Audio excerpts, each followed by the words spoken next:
여러분 2030 기초수급자 5년 새 2배 됐다. 여러분 이 말이 사실일까요?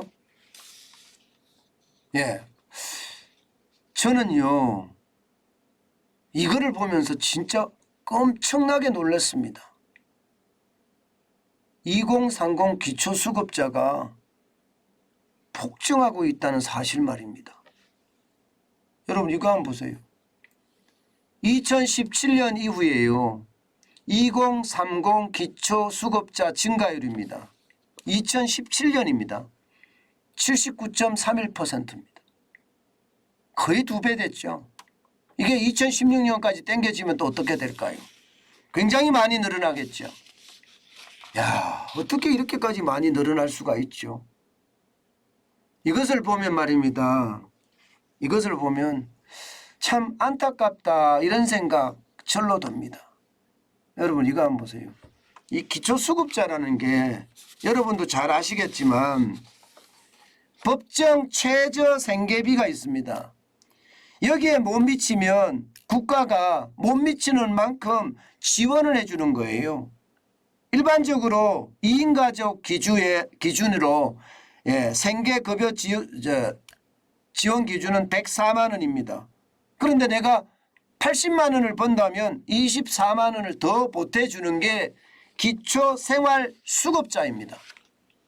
그런데 2030에 이런 사람들이 2배가 늘었다는 건 충격적이라고 봐야 되죠. 보세요. 2017년에 14만 9,798명이 2022년 7월에 26만 8,606명까지 늘어납니다. 굉장히 빠른 속도로 늘어나죠. 이게 여러분 문재인 정부가 소득주도 성장 정책을 편다면서 그래서 빈부의 격차를 줄이겠다고 이야기했는데 다 거짓말이에요. 다 거짓말. 모조리 거짓말입니다. 오히려 말입니다. 빈부 격차 더 커졌잖아요. 더 많이 늘어났잖아요. 게다가 말입니다. 기초생활수급자 2017년 전체가 149만 1,650명이었는데 여러분 2022년 7월에는요 200만이 넘습니다. 232만 8,293명이에요. 못 사는 사람들이 100만 명 이상 5년 동안 늘어났다는 거예요. 100만 명 이상. 이런데 말입니다. 문재인 정부가 저소득층을 위한다. 이 말이 사실입니까? 거짓말이잖아요. 그런데 저소득층 여기 있는 분들은 저는 어떤 생각을 하고 있는지 진짜 궁금합니다. 이게 여러분 경제가 파이를 크게 만들어야 돼요. 크게 만들어야 돼요. 그래야지 많이 버는 사람한테는 세금을 받아서 진짜 취약계층을 지원을 하고 그러면서 빈부 격차를 줄여나가는 거거든요. 이게 말입니다. 인위적으로 부자는 적폐 세력 하면서 그야말로 공격하고 기업을 완전 전체 적폐 세력으로 삼아서 그렇게 정책을 펼쳤는데 파이가 커졌겠습니까? 전체 경제 규모가 커지겠냐고요. 오히려 말입니다. 최저임금을 올리니까 여러분도 알다시피 자영업자가 지금 거의 550만 명에서 600만 명 됩니다. 여기서 직원들을 내보내요. 내 혼자 하겠다. 이거 내 혼자 하겠다. 그러니 소득은 줄어들고 일자리는 더 없어지니 이런 현상이 벌어지는 데다가 돈을 그래도 많이 주잖아요. 어쨌든 물론 뭐 104만 원이라는 숫자가 많다 적다 제가 판단할 수 있는 기준은 아닙니다만은 이게 104만 원이라는 숫자 이게 2인 가족 기준에 그렇거든요. 4인 가족 기준이 되면 달라지고요. 5인 가족 기준이 되면 한 140만 원 정도 됩니다. 140만 원. 4인 가족 기준이 되면 더 달라집니다. 그러면 왜 이렇게 2030의 기초생활수급자가 늘어날까? 쉽게 말하면 여러분 이게 기초생활수급자들 입장에서는요. 이게 5인 가족이 됐을 때 5인 분들이 모두 일을 할 수 있다면 걱정이 없겠죠. 걱정이. 근데 5인 가족 중에 말입니다. 예를 들어서 조선일보에서 나온 데를 보면 말입니다. 부모님은 편찮으시고 동생들은 일을 할 수 없고 그리고 결국 일하는 사람이 아픈 어머니와 뭐 당뇨병을 앓고 있는 어머니와 내가 일을 해야 된다. 그럼 두 사람이 일하는데 두 사람이 일해서 가족 생계를 책임을 지려고 하니 요즘같이 일자리가 없는 상태에서 결국 말입니다. 지역 재활센터에서 뭐 줄넘기도 만들고 치약기도 만들고 이러면서 월 140만 원을 받는다. 그럼 140만 원 가지고 이게 뭘 해야 되는데 뭐 하기가 쉽지 않다는 거죠. 그런데 이게 만약에 다른 데 알바라도 취업을 할 모양이면 이게 만약에 기초생활수급 대상자의 금액을 넘어서잖아요. 넘어서면 이게 불이익이 너무 많아요. 불이익이. 야, 이게 불이익이 진짜 저도 이렇게 많은 줄 몰랐어요. 진짜 많습니다. 불이익이. 얼마나 많은가 하면요. 월 소득 153만 원 이상, 3만 원 이하인 4인 가족의 경우에 말입니다.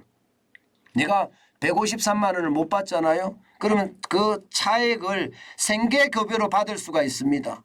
여기에다가 병원비, 당연히 월세, 이거 쉽게 말하면 의료나 주거 등에 대해서도 지원을 해줍니다.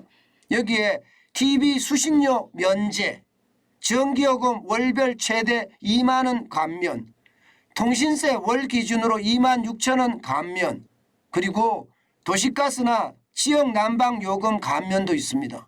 혜택이 굉장히 많죠. 저도 혜택이 이렇게까지 많은지 몰랐습니다. 그런데 이렇게까지 혜택이 되니까 이게 만약에 내가 좋은 일자리를 구해서 가요. 그런데 5가족이나 돼. 아니면 4가족이나 돼. 먹여 살릴 수가 없는 거예요. 웬만한 좋은 자리를 가서는요. 그러니까 이거 다 포함하려고 생각해 보세요. 의료비, 주거비 지원, TV, 뭐 각종 통신료 면제, 가스요금 면제 이러니까 아이고 나는 그냥 기초생활수급자에 머물래. 이런 사람들이 많아진다는 이야기입니다. 많아진다는 이야기예요. 결국 도덕적 해이죠. 이거 어떻게 생각을 하면. 도덕적 해이죠. 진짜 가슴 아픈 이야기죠. 진짜 가슴 아픈 이야기죠. 게다가 말입니다. 게다가 이게 청년들은요. 또 다른 부담도 있습니다. 다른 부담도. 이거 보시다시피 6개월 이상 학자금 대출 연체 현황을 보면 2022년 8월 말 현재 3,764억 원이나 되잖아요. 전체 규모만 하더라도 6만 5,427명으로 늘어났습니다. 굉장히 많이 늘어나요. 연체 상황이. 그 이유는요. 일자리를 못 구하잖아요. 일자리를 못 구해서 창업을 해요.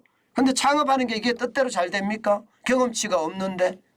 경험이 없는데 일자리가 쉽지 않습니다. 여러분. 그러다 보니까 망하는 사람이 많은 거예요. 망하니까 어떻게 돼요?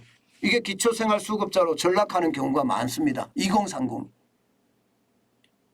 그런데 기초생활수급자로 전락을 했을 때 내 혼자 같으면 뭐 2잡, 3잡, 4잡 해서 벗어날 수가 있어요. 그런데 부양해야 될 가족이 많잖아요. 그러면 벗어나기가 굉장히 힘들다는 거. 그러면서 자신도 모르게 잃어버린 세대가 돼 간다는 거. 저는 이런 게 참 안타깝습니다. 이런데 진짜 정책이 필요한 거 아니겠어요? 이런데 그죠? 이런 곳에 말입니다. 예를 들어서 1인 청년 가족일 경우 뭐 20대 30대다 그러면 뭐 한 2년 동안은 봐준다든가 가족이 전체 기초생활수급자 그냥 받는 대로 받게 해준다든가 이런 아주 현장 중심의 정책 저는 이런 게 진짜 필요하다고 생각을 합니다. 그만큼 말입니다. 촘촘하게 지금 취약계층이라든가 아니면 저소득층이라든가 아니면 진짜 청년들 있잖아요. 진짜 청년들. 이 청년들이 어떻게 이때 어려운 청년들에게 지원할 건가 생각을 해야 되고요. 더더욱 중요한 것은 여러분 청년들이 제대로 된 일자리를 가질 수 있도록 지원을 해야 됩니다. 계속 퍼주는 돈 이게 많아지면 많아지는 만큼 말입니다. 여러분 청년들은요 더 나태해져요. 그러면 대한민국의 미래는 어떻게 될까요? 충격적인 결과가 가져옵니다. 저는 그게 더 두렵습니다. 그게 더 두렵습니다. 제발 대한민국 미래가 밝으려면요. 청년을 위한 맞춤 정책. 그러면 출산율도 늘어날 겁니다. 출산율도. 그 정책은요. 현금 살포가 아니에요. 그들에게 좋은 일자리를 갖게 하는 것. 그게 가장 중요한 정책입니다.